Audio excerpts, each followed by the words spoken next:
चलिए आज हम स्टडी करते हैं क्वांटम नंबर के अबाउट। ओके, क्वांटम नंबर होता क्या है और ये इतना इंपॉर्टेंट क्यों है और ये 9 से लेकर के 12 तक काम आएंगे और कंपटीशन एग्जाम में भी इससे पूछे जाते हैं। चलिए समझते हैं क्वांटम नंबर होता क्या है। हिंदी में इसको क्वांटम संख्या कहते हैं। ओके, ये तो हो गया क्या है, परमाणु है। अब आप लोगों को पता है कि परमाणु के अंदर क्या होते हैं, प्रोटॉन होते हैं, इलेक्ट्रॉन होते हैं, न्यूट्रॉन होते हैं। तो इसके अंदर ऑर्बिटल भी होते हैं, जैसे ही चलो ये फर्स्ट ऑर्बिटल, सेकंड ऑर्बिटल, ये थर्ड ऑर्बिटल, हिंदी में इसको कक्षा कहते हैं। ओके, तो कभी आप लोग ये बता सकते हैं प्रोटॉन तो यहाँ पे होता है प्लस, ओके, ये होता है इलेक्ट्रॉन यहाँ पे। ओके, यहाँ मतलब जितने भी ऑर्बिटल वहाँ पे इलेक्ट्रॉन पाए जाते हैं और इसी के अंदर क्या होते हैं, न्यूट्रॉन भी होते हैं और इसको हम क्या बोलते हैं, नोड बोलते हैं। ओके, चलो ठीक है, ये हो गया। अब जो क्वेश्चन है ये बनता है कि यहाँ पे इलेक्ट्रॉन की एनर्जी कितनी है। ओके, तो पहला क्वेश्चन तो ये बनता है कि जो इलेक्ट्रॉन है तो इलेक्ट्रॉन की जो एनर्जी यानी जो ऊर्जा है वो कितना है या क्या है। दूसरा क्वेश्चन ये बन जाता है कि जो इलेक्ट्रॉन का फैलाव कहाँ तक है, मतलब ये है कि जो इलेक्ट्रॉन है कहाँ तक फैला हुआ है। ओके, तो ये आ जाता है इसका ओरिएंटेशन। इंग्लिश में बोल देंगे तो ओरिएंटेशन बोल देंगे और हिंदी में अगर हम बोलेंगे तो अभिविन्यास। ओके, इसका अभिविन्यास जो है वो क्या है। ओके, अब इसके बाद एक थर्ड क्वेश्चन ये बन जाता है कि ये जो इलेक्ट्रॉन है वो एंटी क्लॉकवाइज घूम रहे हैं या क्लॉकवाइज घूम रहे हैं, यानी कि ये वामावर्त घूम रहे हैं या दक्षिणावर्त घूम रहे हैं, यानी इसकी जो स्पिन है वो भी हमें नहीं पता। यस, इसकी जो स्पिन है वो भी नहीं पता। और तो और हमें ये जो इलेक्ट्रॉन है, हमें तो पता है कि जो परमाणु है, परमाणु के आउटर पार्ट में इलेक्ट्रॉन जो होते हैं वो राउंडिंग करते हैं, चक्कर लगाते हैं, लेकिन आप ये बता पाओगे कि जो इलेक्ट्रॉन है कौन से ऑर्बिटल में है, यहाँ है, यहाँ है या यहाँ है, यानी ये कौन सी कक्षा में है, तो इसे भी हमें जानना पड़ेगा। कक्षा मतलब हो गया इसका ऑर्बिटल। ओके, तो कुल मिलाकर कहने का मतलब ये है कि किसी भी परमाणु में उपस्थित जो इलेक्ट्रॉन है तो इलेक्ट्रॉन की एनर्जी, ओरिएंटेशन यानी इसका अभिविन्यास, स्पिन यानी चक्रण और इसकी जो कक्षा यानी ऑर्बिटल, ये चारों चीजें बताने के लिए जिस 4 नंबर की रिक्वायरमेंट होती है उस 4 नंबर को हम क्या बोलते हैं, क्वांटम नंबर कहते हैं, हिंदी में क्वांटम संख्या कहते हैं। तो चलिए समझते हैं कि क्वांटम संख्या वो कौन कौन सी क्वांटम संख्याएं हैं और इतना इंपॉर्टेंट रोल क्यों होता है। पहला जो आता है principal quantum number. Principal quantum number को हम हिंदी में क्या कहते हैं, मुख्य क्वांटम संख्या। ओके, तो मुख्य क्वांटम संख्या जो है वो इस परमाणु में उपस्थित या एटम में उपस्थित जो इलेक्ट्रॉन है उसके बारे में क्या क्या बताता है उसको देखिए। सबसे पहला पॉइंट तो है नाभिक से इलेक्ट्रॉन की दूरी को बता देता है। नाभिक मतलब होता है न्यूक्लियस, तो न्यूक्लियस से इलेक्ट्रॉन की कितना जो डिस्टेंस है, कितनी दूरी में है, उसको पहला चीज बता देता है। ओके, और दूसरी चीज तो ये बता देता है कि इलेक्ट्रॉन की एनर्जी कितनी है, तो ये ऊर्जा स्तर को बता देता है। ओके, पहला चीज डिस्टेंस बता दिया, दूसरा क्या बता दिया, स्तर को बता दिया। अब तीसरी बात तो ये बता देती है इनकी वैल्यू। सबसे पहले तो हम इसको स्मॉल एन से शो करते हैं, तो स्मॉल एन का वैल्यू होता है 1 2 3 4 ऐसे, यानी नेचुरल नंबर है। ओके, अगर n इक्वल टू 1 है मतलब ये क्या है, पहले ऑर्बिटल में है, पहले ऑर्बिटल यानी पहले कक्षा, और पहले कक्षा को हम क्या बोलते हैं, k।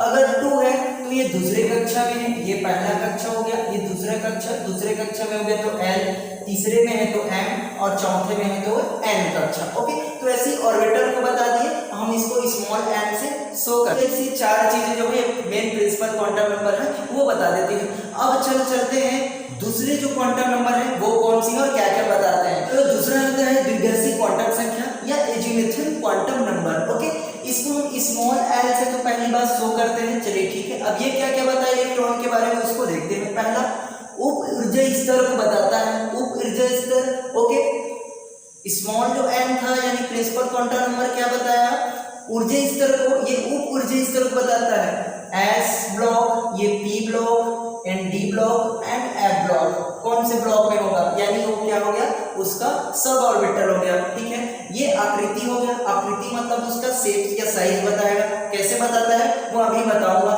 थर्ड क्या बताता है, इसका जो वैल्यू होगा 0 से n-1 तक हो सकता है, और इसका जो L से हम इसको डेरिवेट करते हैं बता दिया। और इसका जो वैल्यू है यानी L का जो मान है वो किस पे डिपेंड होता है, प्रिंसिपल क्वांटम नंबर पे डिपेंड होता है। अगर n की वैल्यू 1 है तो l का वैल्यू क्या होगा, 0 होगा।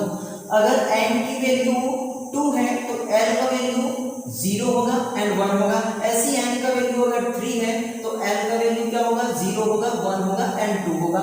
ओके, तो इस तरह से ये l का वैल्यू है वो डिसाइड होता है या डिपेंड होता है n की वैल्यू पर। अब हम देखते हैं अगर l इक्वल टू 0 हो, सपोज कि l इक्वल टू क्या हो, 0 हो, तो s ऑर्बिटल में जाएगा। ये मोस्ट इंपॉर्टेंट है, इसको समझना है। अगर l इक्वल टू 0 हो तो s ऑर्बिटल यानी s कक्षा में चला जाएगा, sp d f जो बोलते हैं। अगर l इक्वल टू 1 है तो p ब्लॉक में चला जाएगा। l इक्वल टू अगर 2 है तो d ब्लॉक में चला जाएगा। l इक्वल टू अगर 3 है तो उसका जो वैल्यू कितना होगा, f। यही सबसे मोस्ट इंपॉर्टेंट हो जाता है जब हम क्वेश्चन सॉल्व करेंगे, यानी जो चारों क्वांटम नंबर फाइंड कीजिए, इस तरह से क्वेश्चन आता है तो ये मोस्ट इंपॉर्टेंट होता है। तो इस तरह से जिग्सी क्वांटम नंबर भी हो गया कि ये क्या क्या बताते हैं। अब जो चलते हैं नेक्स्ट क्वांटम नंबर पे, और वो क्या क्या बताते हैं इलेक्ट्रॉन के बारे में। चलिए अब थर्ड आते हैं मैग्नेटिक क्वांटम नंबर यानी चुंबकीय क्वांटम संख्या। चुंबकीय क्वांटम संख्या क्या बताता है, ये जो इलेक्ट्रॉन है तो इलेक्ट्रॉन का अभिविन्यास कहाँ पे है।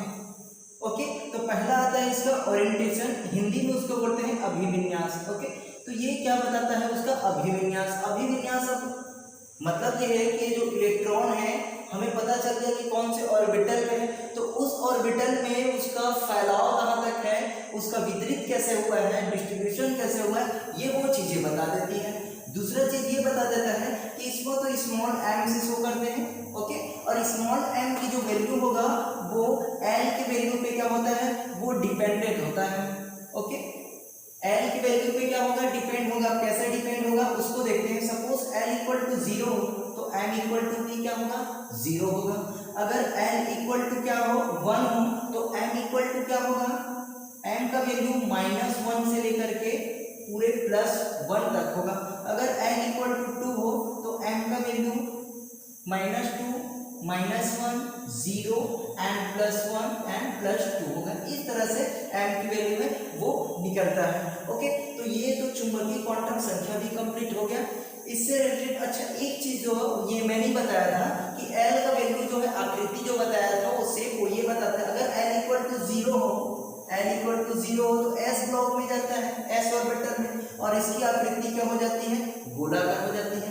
अगर l इक्वल टू 1 हो तो किस में चला जाता है, p ब्लॉक में चला जाता है, और इसकी जो शेप होता है वो इस प्रकार का हो जाता है। ठीक है, अगर d में हो तो ये इस तरफ से बन जाता है। तो इस तरह से इनकी जो वैल्यू है वो डिसाइड होता है। अब आएंगे फोर्थ क्वांटम नंबर, वो कौन सी है और क्या बताता है। अगला है फोर्थ चक्रण क्वांटम संख्या, इंग्लिश में इसको बोलते हैं स्पिन क्वांटम नंबर। अब कभी आप लोगों ने सोचे कि जो इलेक्ट्रॉन है वो क्लॉकवाइज घूम रहा है या एंटी क्लॉकवाइज घूम रहा है। ओके, तो ये जो चक्रण यानी स्पिन, यही चीजें बता देती हैं कि ये जो चक्रण है यानी इलेक्ट्रॉन जो होता है क्लॉकवाइज घूम रहे हैं वो या एंटी क्लॉकवाइज। क्लॉकवाइज अगर घूम रहे हैं तब हम उसको क्या बोलेंगे, हिंदी में उसको दक्षिणावर्त बोलते हैं। ठीक है, हिंदी में इसको बोलेंगे दक्षिणावर्त घूमना। ओके, और दक्षिणावर्त घूम रहे हैं तो इसका मतलब ये है कि हम इसको ऐसे शो करेंगे, यानी इलेक्ट्रॉन दक्षिणावर्त घूमते। अगर ये परमाणु है और ये इलेक्ट्रॉन है तो इलेक्ट्रॉन ऐसे दक्षिणावर्त घूमेंगे। जैसे घड़ी की जो सुई है वो घूमते हैं तो उसको बोलते हैं दक्षिणावर्त यानी क्लॉकवाइज। ओके, तो इसको हम बोलेंगे तो इस तरह से इसका सिंबल होता है, इसको ऐसे भी शो कर सकते हैं। ठीक है, और इसके लिए जो वैल्यू होता है वो क्या होता है, +½ होता है। अब इसके जस्ट अपोजिट होगा जो दूसरी चीज ये है, अगर वो एंटी क्लॉकवाइज घूमता है, ये क्लॉकवाइज था, अगर यही चीजें क्या होगा एंटी क्लॉकवाइज अगर ये रोटेट करता है तब इसके लिए क्या हो जाएगा, सिंबल उल्टा हो जाएगा यानी डाउन साइड हो जाएगा। ओके, और इसका जो वैल्यू कितना हो जाएगा, -½ हो जाएगा। ये तो हो गया 4 नंबर के बारे में जानकारी। अब हम आगे देखेंगे इससे रिलेटेड जो क्वेश्चंस आते हैं नीट के एग्जाम में भी और हमारे ऐसे बोर्ड के भी एग्जाम में। ओके, जो मोस्ट इंपोर्टेंट